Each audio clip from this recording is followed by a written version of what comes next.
Applied mechanics, ये जो subject होता है वो कुछ ब्रांचेस पढ़ती हैं, जैसे मैकेनिकल खास तौर पे, क्योंकि इनका ये कोर सब्जेक्ट होता है। चाहे वो मैकेनिकल इंजीनियरिंग में प्रोडक्शन हो, ऑटोमोबाइल हो, कैड हो, कैम हो, मेंटेनेंस हो, जो भी हो, और जिस सिलेबस में सब्जेक्ट होता है अप्लाइड मैकेनिक्स। तो आज हम डिस्कस करने वाले हैं अप्लाइड मैकेनिक्स के बारे में। लेक्चर पहला है और आज से ही हम इस सीरीज़ को स्टार्ट कर रहे हैं। सो बिना टाइम गंवाते हुए चलिए इस वीडियो को स्टार्ट करते हैं। So hey guys, this is Anurag Vashni and you're watching Anurag Lectures YouTube channel. So without wasting our valuable time, let's start this video. So सबसे पहले तो हम ये जान लेते हैं कि एक्चुअली अप्लाइड मैकेनिक्स होता क्या है या मैकेनिक्स क्या होता है। सबसे पहले इसकी हम डेफिनेशन जल्दी से यहाँ लिख देते हैं, उसके बाद आपको समझाएंगे।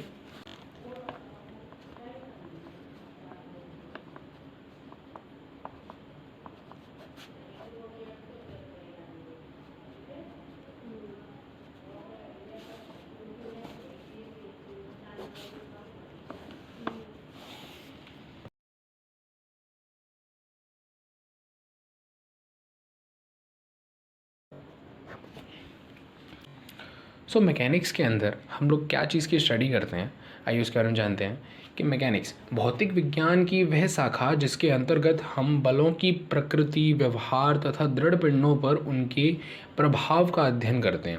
कहने का मतलब क्या है कि भौतिक विज्ञान फिजिक्स की एक ऐसी ब्रांच होती है जिसके अंतर्गत हम क्या करते हैं, कोई भी, जैसे हमारे पास एक बॉडी है, लेट सपोज कि एक पेन एक बॉडी है।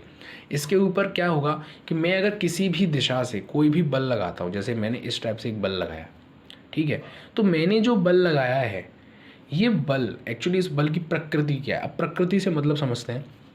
प्रकृति से मतलब होता है कि वो जो बल है वो एक्चुअल में उस बॉडी के साथ, यानी कि उस वस्तु, जैसे ये कोई एक वस्तु ही तो है, ये और क्या चीज़ है, एक वस्तु है, तो इस वस्तु के साथ वो क्या करने का प्रयास कर रही है, उसको खींचने का प्रयास कर रही है, उसको दबाने का प्रयास कर रही है, उसे काटने का प्रयास कर रही है, आखिर करना क्या चाहती है। ठीक है, जैसे समझिएगा, जैसे मैं अब, चलिए एग्जाम्पल देते हैं। ये एक बॉडी है, इस टाइप से कोई एक ब्लॉक बनाया हुआ है, और लेट सपोज कि इधर की दिशा में कोई एक फोर्स लगाया गया एफ, और वही सेम फोर्स हमने इस डायरेक्शन में लगा दिया एफ। ठीक है, तो अब ये बताइए कि ये जो फोर्स एफ है वो इस बॉडी के ऊपर लगाया जा रहा है, जिसकी लेंथ क्या है, एल है, या जो भी लेंथ है हम सपोज कर लेते हैं, तो उस लेंथ के ऊपर लगाया जा रहा है। तो पहले तो ये समझते हैं कि इस बॉडी पर क्या इफेक्ट पड़ेगा। लेट सपोज कि मेरे पास में ये पेन है, ठीक है, अभी क्या होगा कि मैं अगर इस पेन को, इन दोनों से पेन रखी हुई है, दोनों तरफ से खींचने का प्रयास करूँगा, मतलब इधर की तरफ खींचूंगा इस सिरे को, और इस सिरे को इधर की तरफ खींचूंगा, तो जाहिर सी बात है कि मैं इसको खींचने, यानी कि इस पर तनाव बल लगा रहा हूँ, एक टेंसाइल फोर्स लगा रहा हूँ। तनाव बल को इंग्लिश में बोलते हैं टेंसाइल फोर्स, या टेंसाइल लोड भी बोलते हैं। इस सब्जेक्ट में आप फोर्स को लोड के नाम से जानोगे। मैं आपको आगे बताऊंगा कि फोर्स और लोड में क्या डिफरेंस होता है, और फोर्स को किस कंडीशन में आप लोड बोल सकते हो। लोड का मतलब भार, ठीक है, तो इसका मतलब होगा, अभी चलिए हम फोर्स ही लेके चल रहे हैं क्योंकि ये आपका स्टार्टिंग सब्जेक्ट है, तो अभी हम जो भी बात करेंगे फोर्स पे बात करेंगे। और जब मैं आपको ये क्लियर करा दूंगा कि what is the force and what is the load, force क्या है अर्थात बल क्या है, या लोड क्या है अर्थात भार क्या है, तब हम उस चीज़ को लोड बोला करेंगे। तो अगर मैं इसको दोनों तरफ से खींचता हूँ, इसका मतलब मैं इस पर एक तनाव बल लगा रहा हूँ, तो ये इसकी एक प्रकृति हो गई। अच्छा, दूसरा एग्जांपल ले लेते हैं। जस्ट सपोज कि अगर सेम ब्लॉक है और मैं उस पर फोर्स तो लगा रहा हूँ, बट इस बार मैंने डायरेक्शंस की चेंज कर दी। जैसे मैंने पहले तो बाहर की तरफ लगाया था, डायरेक्शन देख रहे हो, एरो जो देख रहे हो आप, जो तीर का निशान है वो बाहर की तरफ है। इस बार क्या किया मैंने, एरो अंदर की तरफ कर दिया, सेम फोर्स है, ठीक है, तो ये फोर्स लगाएगा। अब इस बॉडी के साथ क्या होगा, क्या इसका डिफरेंस आएगा। अब कहने का सेंस है कि ये पेन है, इस पेन को मैं दोनों तरफ से ना इसे दबाने की कोशिश करूँगा। कहने का इस वाले सिरे को मैं अंदर की तरफ, इधर की तरफ पुश कर रहा हूँ, इस वाले सिरे को इधर पुश कर रहा हूँ, इसे इधर की तरफ पुश कर रहा हूँ, तो क्या हुआ, इसकी लंबाई में कुछ कमी आएगी। कहने का सेंस क्या है कि ये वाला जो बल है वो क्या कर रहा है, लंबाई में वृद्धि कर रहा है, वृद्धि कर रहा है। ये वाला जो फोर्स है वो लंबाई में कमी कर रहा है। तो इसका अर्थ क्या हो गया कि ये जो बल लगाए जा रहे हैं इनकी प्रकृति क्या है, ये कैसा प्रभाव डालना चाहते हैं एक बॉडी के ऊपर, जिससे कि वो बॉडी अपनी कंडीशंस में चेंज करती है। जैसे कि इस बॉडी की लेंथ में इस फोर्स से क्या होगा, वृद्धि होगी, और इस बॉडी की लेंथ में क्या होगी, कमी होगी।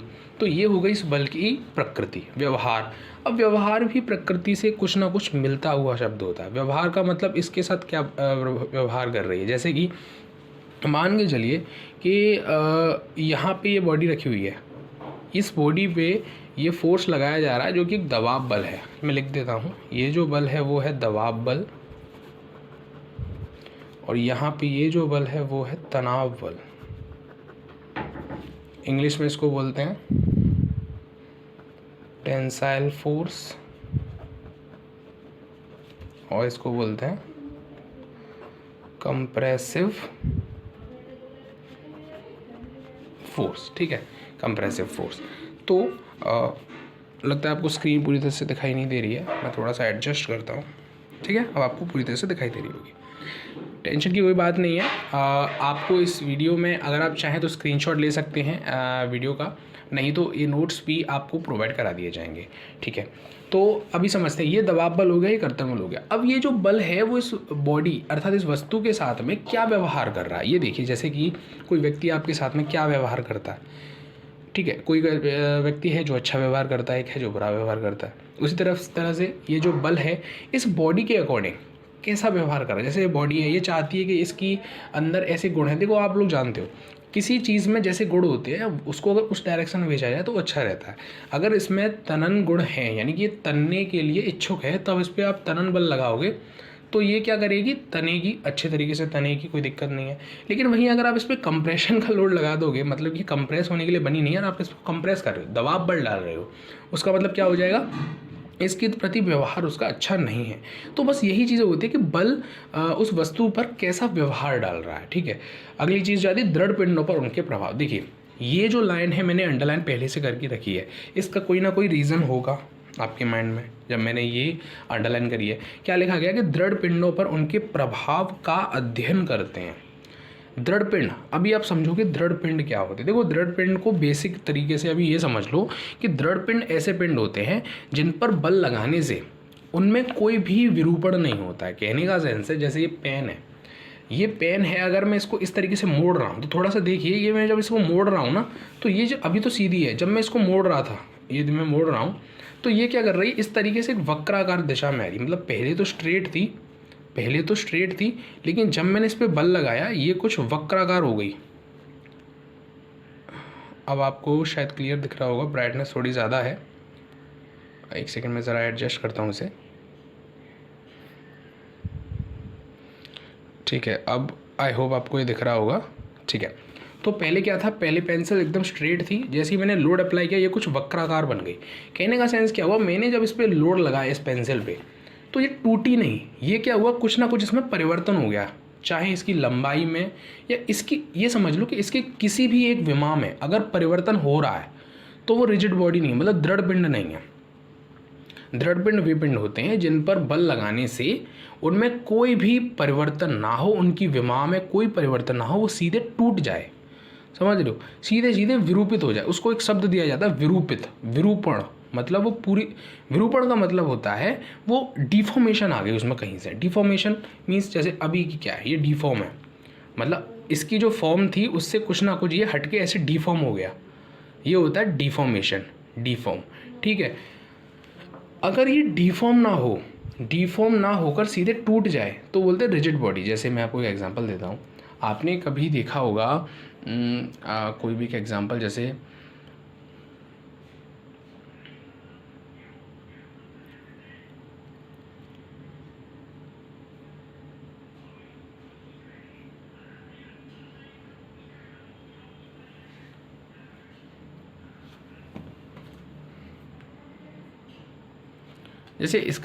जैसे सबसे अच्छा एग्जांपल होता है रिजिड बॉडी का, तो दृढ़ पिंड का सबसे अच्छा, दृढ़ पिंड का जो सबसे अच्छा एग्जांपल होता है वो ले लेते हैं पेंसिल, हर किसी के पास है। इसको मैं इस तरीके से थोड़ा मोड़ने की कोशिश कर रहा हूँ। अब मुझे ज़रा देख के बताओ, क्या कहीं से ये मुड़ती हुई दिख रही है? नहीं। ये उंगलियों की तरफ मत देखना, ऐसा लगेगा कि ये उंगलियों की तरफ वजह से मुड़ रहा है। एक्चुअली क्या है, ये पेंसिल जो है इस उंगलियों में धंसती जा रही है, उस वजह से ऐसा लगेगा आपको कि मुड़ रही है। आप बस क्या करो, इतने बीच पे फोकस करो, इतने बीच पे, ठीक है। क्या मुड़ रही है? नहीं। अगर मैंने थोड़ा सा फोर्स लगा दिया ना, ये टूट जाएगी। कहने का समझो ये रिजिड बॉडी है, ये कोई भी दृढ़ पिंड है। रिजिड बॉडी को इंग्लिश में दृढ़ पिंड को इंग्लिश में बोलते हैं रिजिड बॉडी, ठीक है। तो दृढ़ पिंडों का प्रभाव, ये क्यों लाइन इंपॉर्टेंट है, क्योंकि आगे चलकर आप एक सब्जेक्ट पढ़ते हैं, मैकेनिकल इंजीनियरिंग के स्टूडेंट जो होते हैं, और वो पढ़ते हैं subject MOS, mechanics of solids, और जो सिविल इंजीनियरिंग डिप्लोमा में होते हैं वो लोग पढ़ते हैं सॉम, ठीक है। तो सॉलिड ऑफ मैकेनिक्स, ठीक है। तो ये चीज़ यहाँ इस वजह से इम्पोर्टेंट थी, ये चीज़ यहाँ इस वजह पे इस वजह से इम्पोर्टेंट थी कि मैकेनिक्स में एक्चुअली हम जिस चीज़ की स्टडी करते हैं वो होते हैं दृढ़ पिंड। तो ये थी मैकेनिक्स की डेफिनेशन। अब ये मानते हैं क्लासिफिकेशन ऑफ मैकेनिक्स। कहने का सेंस क्या है, यांत्रिकी का वर्गीकरण, हिंदी में बोलते हैं यांत्रिकी का वर्गीकरण। अब जल्दी से मैं उसके एक छोटा सा वर्गीकरण है उसको यहाँ पे लिख देता हूँ, उसके बाद आपको समझाता हूँ।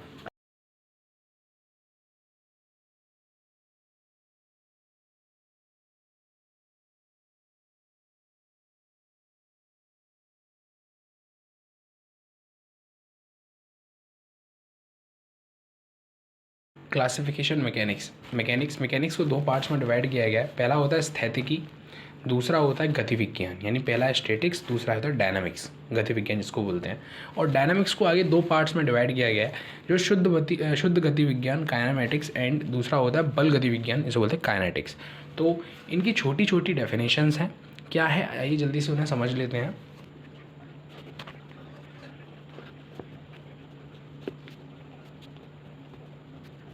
तो ये थी स्थैतिकी की परिभाषा। स्थैतिकी का अर्थ होता है कि विज्ञान की वह शाखा जिसके अंतर्गत हम विरामावस्था में वस्तुओं पर बलों के प्रभाव का अध्ययन करते हैं। कहने का अर्थ हो गया कि कोई भी बॉडी है मैकेनिक्स के अंदर, जो पहला पार्ट आता है दैट इज स्टैटिक्स, हिंदी बोलते हैं स्थैतिकी। तो उसके अंदर हम क्या करते हैं अंतर्गत कि अगर कोई भी बॉडी है जो कि विरामावस्था में है और उस पर कोई भी बल लग रहा है, तो सिंपली उन बलों का हम अध्ययन करते हैं कि ये बल जो है किस दिशा से लग रहा है, कितना लग रहा है, इसका इफेक्ट इस पर क्या आने वाला है, उन सारी चीज़ों का अध्ययन करते हैं। एग्जाम्पल के लिए हम ले सकते हैं, उदाहरण के लिए हम लेंगे, जैसे छत पर रखा हुआ कोई मेज है, छत पर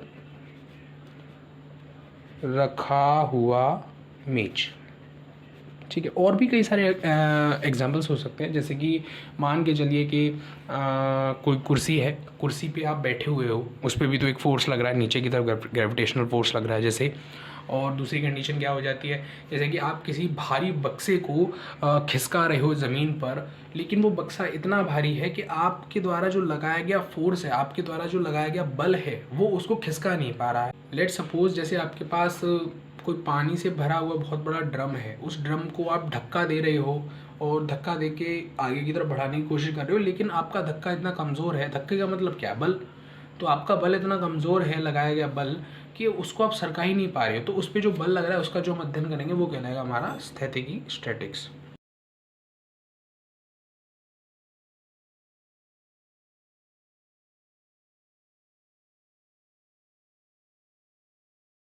नेक्स्ट पॉइंट आता है गति विज्ञान। मैकेनिक्स का जो सेकंड पार्ट होता है वो होता है डायनामिक्स, हिंदी में बोलते हैं उसको गति विज्ञान। गति विज्ञान का अर्थ क्या होता है कि विज्ञान की वह शाखा जिसके अंतर्गत हम बलों की क्रिया से गतिशील हुए पिंडों का अध्ययन करते हैं। कहने का सेंस क्या हुआ, जैसे कि एक बॉडी है, ये बॉडी अभी स्थिर अवस्था में, मैंने एक ऐसा फोर्स लगाया जिससे कि ये चलने लगी। जब ये चलने लगी, जैसे ऐसे रखी हुई है, इस तरीके से फोर्स लगाया, इस तरीके से चलने लगी, उसका अर्थ क्या हो गया, इसके चलने से इसकी जो गति उत्पन्न हुई है, मेरे द्वारा जो बल लगाया गया उससे अगर इसमें जो गति उत्पन्न हुई है, उस गति का जब मैं अध्ययन करूँगा वो किसके अंतर्गत आएगा, डायनामिक्स के अंदर। वहीं डायनामिक्स को दो पार्ट्स में डिवाइड किया गया था। पहला था शुद्ध गति विज्ञान, दूसरा था बल गति विज्ञान। तो आइए चलिए उनके बारे में भी हम जल्दी से लिख देते हैं।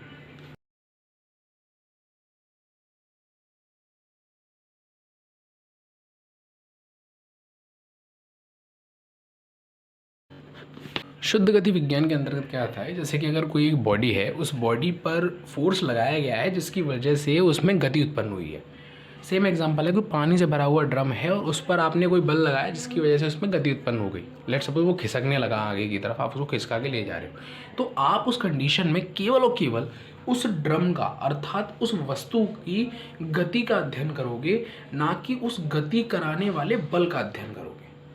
मतलब ये हुआ कि कोई भी अगर वस्तु है, केवल वो किस वेग से चल रही है, किस दिशा में चल रही है, आप केवल और केवल उसकी जो क्रिया रेखा है उसकी बात करेंगे। आप ये बात नहीं करेंगे कि उस पर जो बल लग रहा है वो कैसा है, किस दिशा में है, उसका मतलब जो बल है उसका रीज़न क्या है। बल के बारे में कोई हमको पढ़ना ही नहीं है, उसका अध्ययन ही नहीं करना है, हमको केवल और केवल उसकी गति का अध्ययन करना है। ठीक है, सेकंड जो इसका पॉइंट आता है वो आता है बल गति विज्ञान।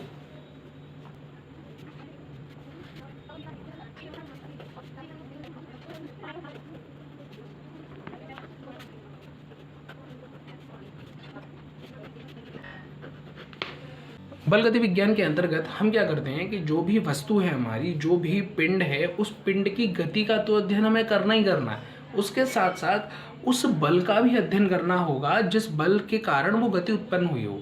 अभी इसमें ना बहुत सारे बच्चे कंफ्यूज हो जाते हैं कि एक्चुअल में शुद्ध गति विज्ञान या बल गति विज्ञान में कौन सी ऐसी डेफिनेशन होती है जिसमें कि हम बलों का बारे में अध्ययन करते हैं और किस में बलों का अध्ययन नहीं करते हैं। एग्जाम टाइम पे ना बहुत कन्फ्यूज़न होता है।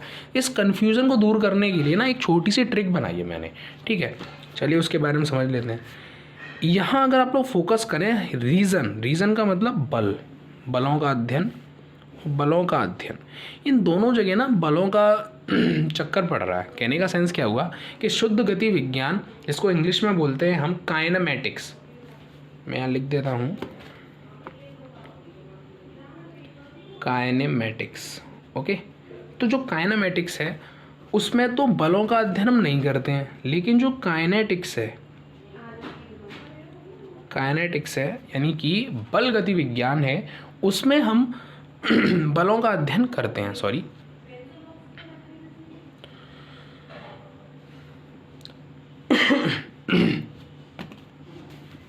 अब यहाँ पे एक चीज़ है कि काइनेमैटिक्स, एक छोटा सा डेफिनेशन कर देते हैं कि जो काइनेटिक्स है, काइनेटिक्स में क्या होगा, रीज़न प्लस मोशन, और जो काइनेमैटिक्स है उसमें केवल और केवल मोशन। आपको बस ये फॉर्मूला याद रख लेना है, आप एग्जाम में कभी कंफ्यूज नहीं होगे। काइनेटिक्स का मतलब रीज़न प्लस मोशन। रीज़न का मतलब वह कारण जिसके कारण बल किसी में गति उत्पन्न हो रही है, और काइनेमैटिक्स जिसका मतलब क्या है, जिसमें बलों का अध्ययन हम नहीं करेंगे, केवल और केवल गति का अध्ययन करेंगे। ठीक है, फिर भी अगर आपके समझ में ना आए तो एक छोटी सी ट्रिक है। बलों का अध्ययन नहीं किया जाता किसमें, जिसकी इंग्लिश में डेफिनेशन लंबी है, सॉरी इंग्लिश में जिसका नाम लंबा है और जिसका इंग्लिश में नाम छोटा है, उसका अध्ययन हम करते हैं उसमें बलों का। बस ये छोटी सी ट्रिक है, आपको इससे शुद्ध गति विज्ञान और बल गति विज्ञान के बीच में जो अंतर है, जो कन्फ्यूज़न है, वो क्लियर हो जाएगा। सो आई होप आपको ये वीडियो पसंद आई हो। वीडियो अच्छी लगी वीडियो को लाइक कर सकते हो, चैनल पर अगर नए हो चैनल को सब्सक्राइब कर सकते हो, और उसके साथ बेल आइकन को भी दबाना ना भूलें। ऐसी वीडियोस हम आपके लिए लाते रहेंगे, और ये सीरीज़ का पहला लेक्चर था। ऐसे ही इसकी आगे वाले लेक्चर्स हम लाते रहेंगे, जिससे कि आपकी जो स्टडी है वो फ्रिक्वेंटली चलती रहे, उसमें किसी भी तरह की कोई बाधा, कोई बैरियर उत्पन्न ना हो। सो इसके लिए प्लीज़ चैनल को सब्सक्राइब ज़रूर करें, और यहाँ तक अगर आप आ गए हो इसका मतलब आपको कंटेंट अच्छा लगा है। प्लीज़ यहाँ सब्सक्राइब बटन दबा दें, अच्छी लगी हो लाइक करें, अपने दोस्तों के साथ शेयर करें। Thanks for watching this video till the end.